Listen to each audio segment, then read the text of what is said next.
Pero es en Google Maps. Okay, but you can move up. Oh, look at everything.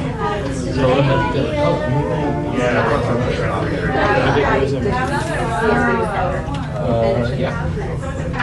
You know for the. So we probably could have just. Probably. I did.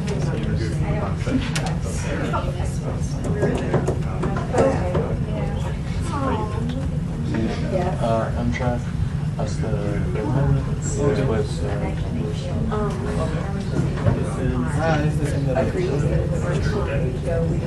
Amtrak's going to cost more $220 For her to go.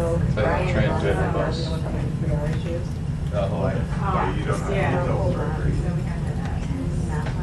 Oh, it's so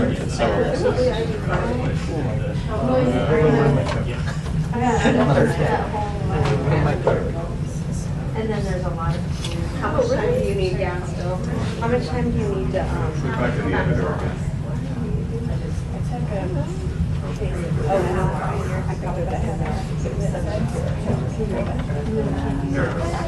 There we go.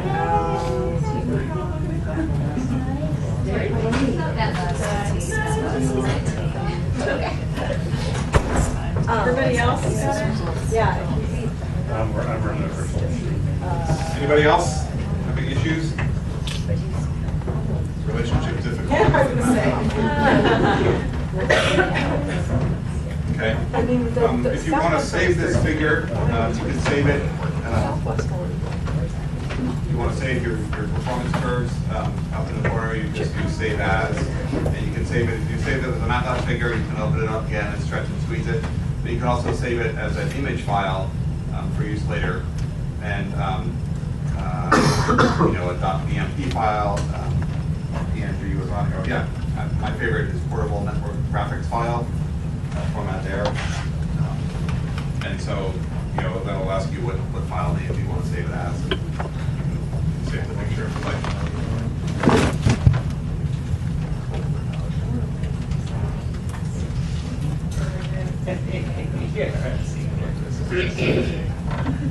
Just leave it. But a little excuse. I would like to say like there was a real deep one. I don't understand that. You didn't do that.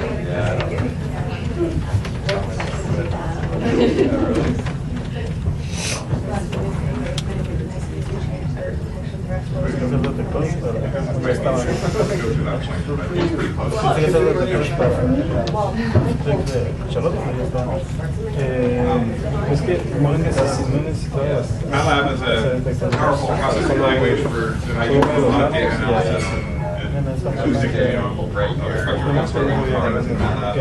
I'm not going to go into how to use Matlab, but if you're interested, you know, it's a good workhorse in our lab and many other labs of people who do acoustic analysis. So for me, it was well worth the investment of learning how to use it.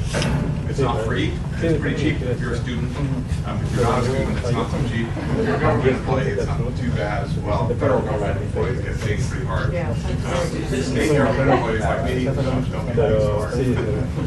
And if you're in an academic setting, it's also pretty cheap, relatively speaking. It's not much cheap, but it's not wildly expensive. There are other tools that are similar to Matlab, like R, which people are starting to use a lot for statistics. R is very powerful too. It's really good. It doesn't have the graphics capabilities and sort of user interaction things that you get in Matlab, but it's good for a lot of analysis. And it would be not very hard to run an R program that's similar to this Matlab one. R is free. It's really nice, and you can do a lot of things you can do in Matlab. It's not kind of user interactions and buttons and widgets on the screen.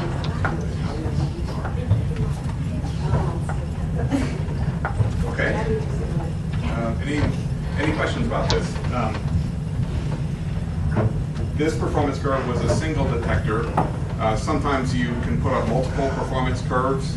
I'm not going to go into much about how to do that. It's pretty easy in MATLAB. If you want to do something like that, just contact me and I'll talk to you about how to do it. Basically run this code twice and have it not erase the graphics on the screen the first time and just make the second curve parallel to the first one, so you can do a detector comparison. So people just need to take take a copy of the entire DEC workshop 2017 with them, and then they'll have the code. Right. Yeah. I don't remember seeing these too often in publications. Do people often put this in there, or is it usually like in a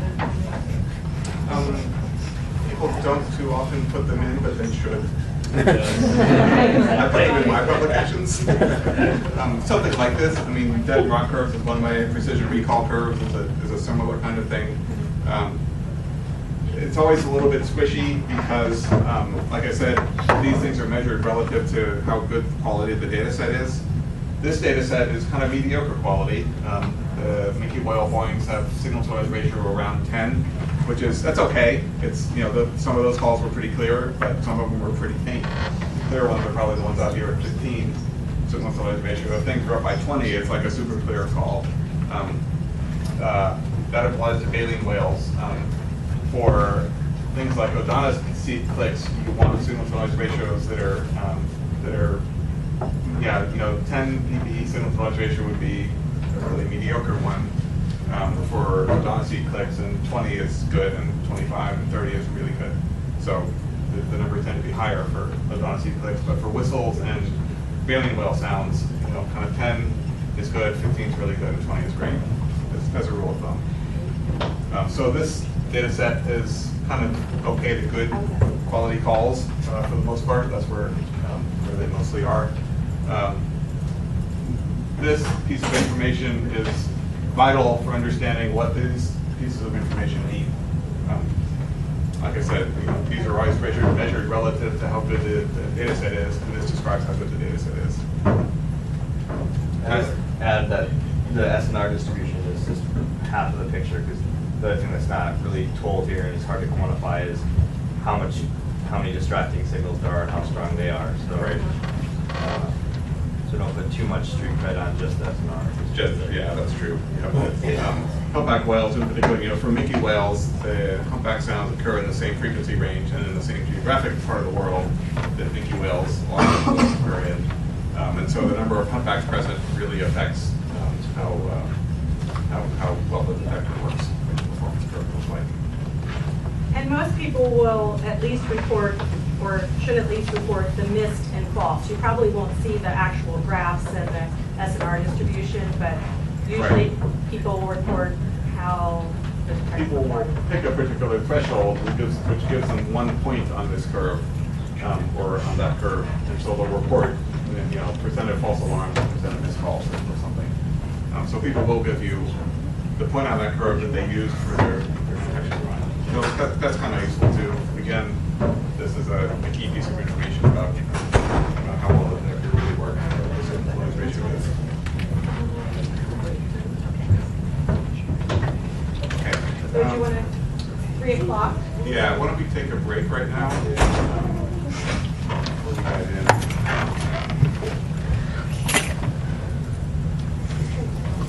I'll also say about the Matlab code, I kind of set up this example nice for you to work. And, you know, Matlab, you run into problems in Matlab, like, you know, if there'd been a stray .text file in that directory, Matlab would have thought it would be a log file. Things like that, they can notify you. If you're having any trouble running this code, let me know, I'll help you out.